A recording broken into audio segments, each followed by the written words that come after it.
Hey, it's Chris Fire. What's bowling? What's happening? ACB. How are you? Good. We are in the month of June. Yes. Focus this month is Alzheimer's awareness. I know our family has certainly experienced that. Both my wife and I have had experience with that with grandparents and Yeah. family members going through dementia and Alzheimer's. So it certainly hits close to home. Tough disease. Tough disease, man. Just to watch somebody just truly lose themselves mentally. It's hard to watch. But I know we want to talk on a few stats as it relates to the progression of it today, what we're seeing across the United States, and then maybe some tips to help prevent because it's becoming a bigger and bigger epidemic. It is. Yeah. It's affecting 6 million people in our country. Fifth, Wow. fifth leading cause of death. Wow. We're Yeah. spending about 360 billion on it today. They say by 2050 it's going to be $1 trillion spend treating this illness. So Yeah. And there's not a cure yet, right? I mean, there's all treatments, but there's no cure. Once your brain starts to deteriorate, it's there's no coming back from it. Although I think early detection and some treatments can slow the progression, but I'm hopeful we'll have something soon. You think of all the innovations in medicine, it doesn't seem like it's kept up yet with this condition. no, I was telling you earlier that they call it most of the world calls it type 3 diabetes, and it's just the resistance of insulin. But Yeah. that conversation you and I had really led into, sure, but it's really about diet habits, Yeah. exercise. I mean, it's what we're all told every day, no matter what the Yeah. If you want to prevent cancer, high blood pressure, stop smoking, stop drinking, exercise, eat right. right, sleep well. Those are all preventative measures to help avoid Alzheimer's.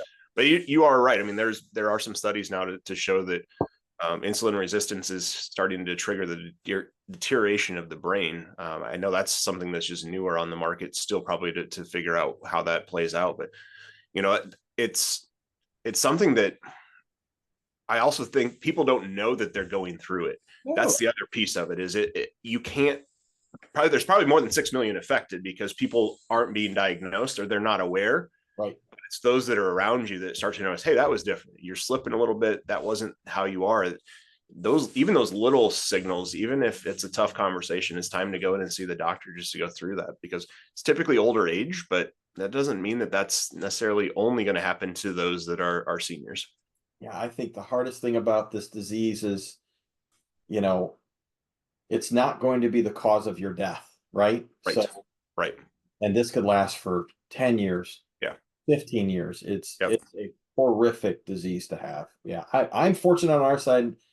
None of us, nobody in my family has ever had it, but Yeah. it's scary. The last time I saw my mom, she's 81, and she even admitted, she's like, Chris, I'm not remembering things. Yeah.